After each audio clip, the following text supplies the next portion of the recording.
प्यारे बच्चों, आप सभी का हमारे चैनल पे बहुत बहुत स्वागत है। दोस्तों, आज के इस वीडियो के माध्यम से क्लास 10th के बच्चों के लिए विज्ञान का एक सबसे ज्यादा अति महत्वपूर्ण वीडियो लेकर के आ चुके हैं। और बच्चों, इस वीडियो के माध्यम से मैं आप सभी को हर साल पेपर में पूछे जाने वाले संपूर्ण किताब के अति महत्वपूर्ण बहुविकल्पी प्रश्न लेकर के आ चुके हैं।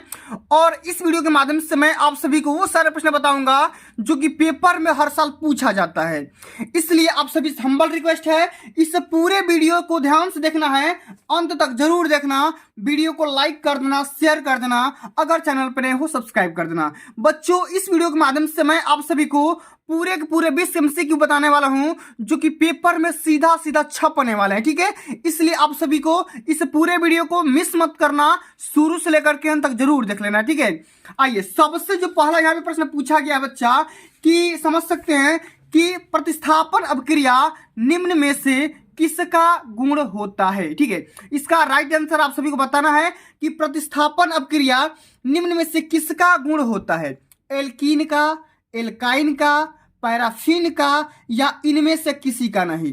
तो प्रतिस्थापन अभिक्रिया बहुत ही डिटेल के साथ मैंने बता रखा है कि किसमें होता है भैया। ये होता है एल्कीन में। किसमें होता है?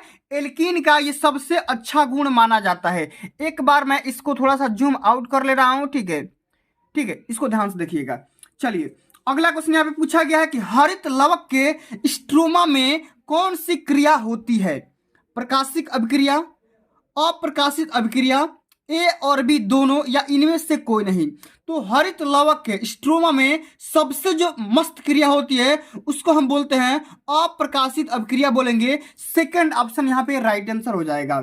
अगला क्वेश्चन फिजिक्स का क्वेश्चन है कि किस लेंस में प्रिज्म का आधार मुख्य अक्ष से बाहर की ओर होता है, यह आपको बताना है। ठीक है, माने किस लेंस में प्रिज्म का जो आधार होता है, बेस होता है, मुख्य अक्ष के बाहर की ओर होता है, यह आपको बताना है। अवतल लेंस, उत्तल लेंस, अवतलोत्तल लेंस, या समतलावतल लेंस। ठीक है, तो यहाँ पे राइट आंसर होगा अवतल लेंस में होता है। किस में होता है? अवतल लेंस में होता है। ठीक है, अगला क्वेश्चन पूछा गया है कि एसिटिक एसिड में अम्लीय हाइड्रोजन परमाणुओं की संख्या कितनी होती है, यह आपको बताना है। एक होती है कि दो होती है कि तीन होती है कि चार होती है? तो एसिटिक एसिड में जो अम्लीय हाइड्रोजन का परमाणु की जो संख्या होती है ना दोस्तों, वो एक होता है। हमारा ऑप्शन नंबर यहाँ पे पहला बिल्कुल राइट आंसर हो जाएगा। ठीक है, चलो अगला क्वेश्चन पूछा गया है कि किस श्वसन में सर्वाधिक ऊर्जा प्राप्त होती है? अक्षी श्वसन में, किण्वन में, अनाक्षी श्वसन में, या इनमें से कोई नहीं? तो अक्षी श्वसन में सबसे अधिक एनर्जी प्राप्त होती है। हमारा पहला ऑप्शन यहाँ पे राइट आंसर हो जाएगा।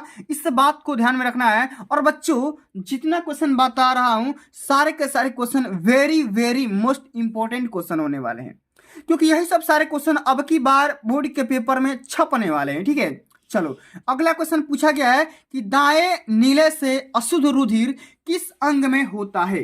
ठीक है, या किस अंग में जाता है? फेफड़ों में, आहार नाल में, हृदय में, या त्वचा में? तो दाएं नीले से जो आपका अशुद्ध रुधिर होगा, ब्लड होगा, वो फेफड़ा में चला जाएगा और यहीं पे पंपिंग स्टार्ट होना हो जाएगा। ठीक है, चलो अगला क्वेश्चन फिजिक्स का क्वेश्चन है कि विद्युत आवेश का मात्रक होता है। कई बार हमने बता रखा है कि एक क्वेश्चन यूनिट से हमेशा पूछा जाएगा। मात्रक से क्वेश्चन पिक से ले लो कि विद्युत आवेश का मात्रक क्या होगा? Joule, coulomb, volt, ampere. तो चार्ज का मात्रक होता है कूलाम। ठीक है, चार्ज का मात्रक क्या होता है? कूलाम। और जूल एनर्जी का मात्रक है, विभवांतर का मात्रक वोल्ट होता है, और करंट का मात्रक एम्पियर होता है। तमाम बातों को ध्यान में रखना है। ठीक है, चलो अगला क्वेश्चन बच्चा पूछा गया है कि निम्न में से दुर्बल अम्ल होता है। ठीक है, इसमें दुर्बल अम्ल छांटना है। HCl हाइड्रोक्लोरिक एसिड, HCN या HNO3 नाइट्रिक एसिड, या H2SO4 सल्फ्यूरिक अम्ल। ठीक है, तो इसमें से दुर्बल अम्ल छांटना है। तो इसमें क्या हो जाएगा? HCN हो जाएगा। यहाँ हमारा सेकंड ऑप्शन यहाँ पे राइट आंसर हो जाएगा। ठीक है, चलो अगला क्वेश्चन यहाँ पे पूछा गया बच्चा कि पादपों में प्रकाश संश्लेषण के द्वारा भोजन का निर्माण किसमें होता है? जड़ में, पत्ती में, तने में, या फूल में? तो पत्तियों में होगा। यहाँ पे सेकंड ऑप्शन राइट आंसर हो जाएगा। अगला question very very most important question है कि श्वेत प्रकाश के प्रिज्म से गुजरने पर किस रंग का विचलन सबसे अधिक होता है? ये आपको बताना है। ठीक है, तो सबसे अधिक विचलन किसका होगा? लाल रंग का, हरे रंग का, पीले रंग का या बैगनी रंग का। ठीक है, तो इसमें क्या होगा? इसमें हो जाएगा बैगनी रंग का सबसे ज्यादा विचलन होता है। ठीक है, सेकंड ऑप्शन, चौथा ऑप्शन हमारा राइट आंसर होगा। अगला क्वेश्चन यहाँ पे बच्चा पूछा गया है। ठीक है, अगला हमारा क्वेश्चन यहाँ पे ये पूछा जा रहा है, समझ सकते हैं कि कार्बनिक यौगिकों के निर्माण का जैव शक्ति सिद्धांत किसने दिया था? ये आपको बताना है। कार्बनिक यौगिकों के निर्माण का जैव शक्ति सिद्धांत, आपसे डायरेक्ट ये भी पूछा जा सकता है कि जैव शक्ति सिद्धांत किसके द्वारा दिया गया था? ठीक है, डार्विन के द्वारा, चार्ल्स के द्वारा, बर्जिलियस के द्वारा या होलर के द्वारा। ठीक है, तो जैव शक्ति सिद्धांत ये दिया था, बर्जिलियस के द्वारा दिया गया था। तीसरा ऑप्शन हमारा बिल्कुल राइट आंसर यहाँ पे हो जाएगा। ठीक है, चलो अगला क्वेश्चन यहाँ पे पूछा जा रहा है बच्चा कि रुधिर दाब मापने के लिए प्रयोग करते हैं। ठीक है, बैरोमीटर का, पोटोमीटर का, थर्मामीटर का या स्फिगोमैनोमीटर का। तो रुधिर दाब नापने के लिए हम यहाँ पे किसका इस्तेमाल करेंगे? स्फिग्मोमैनोमीटर का। चौथा ऑप्शन हमारा बिल्कुल राइट आंसर हो जाएगा। ठीक है, चलो अगला क्वेश्चन पूछा गया है कि किस हार्मोन की कमी से मधुमेह नामक रोग हो जाता है? ये आपको बताना है कि कौन सी हार्मोन की कमी से मधुमेह नामक रोग होता है। ये आपको बताना है। इंसुलिन की कमी से, गैस्ट्रिन की कमी से, रिलैक्सिन्स की कमी से, एस्ट्रोजोन की कमी से। ठीक है, तो इसमें इंसुलिन की कमी की वजह से हमारा क्या हो जाएगा? मधुमेह नामक, डायबिटीज नामक रोग हो जाता है। ठीक है, इस बात को ध्यान में रखना। अगला question very very most important question है कि मादा लिंग हार्मोन कहलाता है एंड्रोजोन, इंसुलिन, एस्ट्रोजन या इनमें से कोई नहीं। तो मादा लिंग हार्मोन एस्ट्रोजन कहलाता है। तीसरा ऑप्शन हमारा राइट आंसर हो जाएगा। ठीक है, चलो अगला क्वेश्चन यहाँ पे पूछा गया बच्चा कि निम्न में से कौन सी धातु शीतल व गर्म दोनों दशाओं में जल से अभिक्रिया नहीं करती है? माने ऐसा कौन सा धातु है? ठीक है, ऐसा कौन सा धातु है जो कि दोनों कंडीशन में जल के साथ रिएक्शन नहीं करेगा? ठीक है, कंडीशन कैसा हो? शीतल हो या गर्म हो। सोडियम, कैल्शियम, मैग्नीशियम या आयरन। Fe का मतलब आयरन होता है, इसमें आयरन इसका राइट आंसर हो जाएगा। चौथा हमारा ऑप्शन बिल्कुल राइट आंसर होगा। अगला क्वेश्चन पूछा गया है कि निम्नलिखित में से कौन सा प्रकाश संश्लेषी अंग है? हरित लवक, पत्ती, रंध्र या जड़। ठीक है, तो इसका जड़ राइट आंसर हो जाएगा। चौथा ऑप्शन बिल्कुल करेक्ट आंसर हो जाएगा। इस बात को ध्यान में रखना। अगला क्वेश्चन जो कि पूछा जा रहा है, जल में डूबी हुई सीधी छड़ मुड़ी हुई प्रतीत होती है। केमिस्ट्री का क्वेश्चन है, इसका रीजन बताना है। ठीक है, सॉरी फिजिक्स का ही क्वेश्चन है कि जल में डूबी हुई सीधी छड़ मुड़ी हुई प्रतीत होती है। इसका रीजन क्या हो सकता है?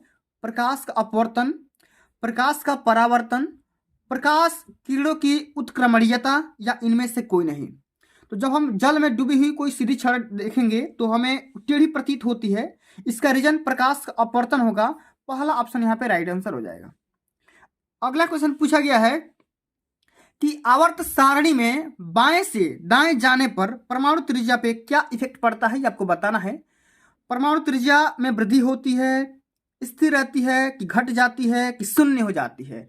तो आवर्त सारणी में बाएं से अगर दाहिने की तरफ जाएंगे तो परमाणु जो त्रिज्या होगा, रेडियस होगा, वो हमेशा क्या होगा?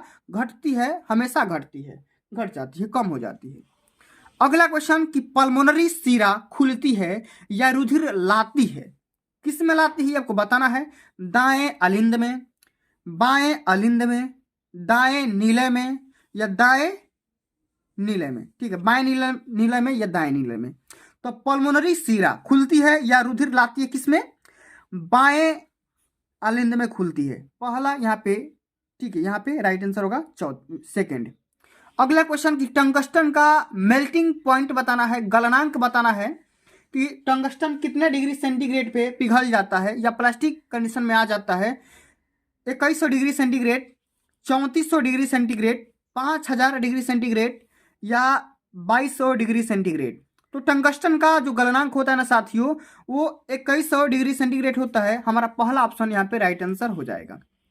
अगला यहाँ पे क्वेश्चन पूछा गया है जो कि अंतिम नंबर क्वेश्चन है कि कैल्शियम तथा फास्फोरस के उपापचय के नियंत्रण हेतु हार्मोन स्रावित होता है? पैराथायराइड, थायराइड, पिट्यूटरी या अग्न्याशय? तो इसका राइट आंसर हो जाएगा बच्चा पैराथायराइड हो जाएगा। पहला ऑप्शन यहाँ पे बिल्कुल राइट आंसर हो जाएगा। तो बच्चों आज के लिए बस इतना ही। अगर ये वीडियो आप सभी को अच्छी लगी होगी, हेल्पफुल लगी होगी, तो वीडियो को लाइक कर देना, ठीक है। वीडियो को ज़्यादा से ज़्यादा शेयर करना, और आप अभी तक मेरे चैनल ऑनलाइन स्टडी सीरीज पर नए हैं तो चैनल को भी सब्सक्राइब कर देना, क्योंकि अब की बार का टारगेट है हमारा 95% स्कोर करने का। तो पक्का दिला करके रहेंगे, भरोसेमंद चैनल है, बस भरोसा करके रखिए, इस बार भी पक्का दिला कर रहूंगा, ठीक है। तो बच्चों जल्द ही मिलते हैं अगली वीडियो में, तब तक के लिए जय हिंद, जय भारत, वंदे मातरम।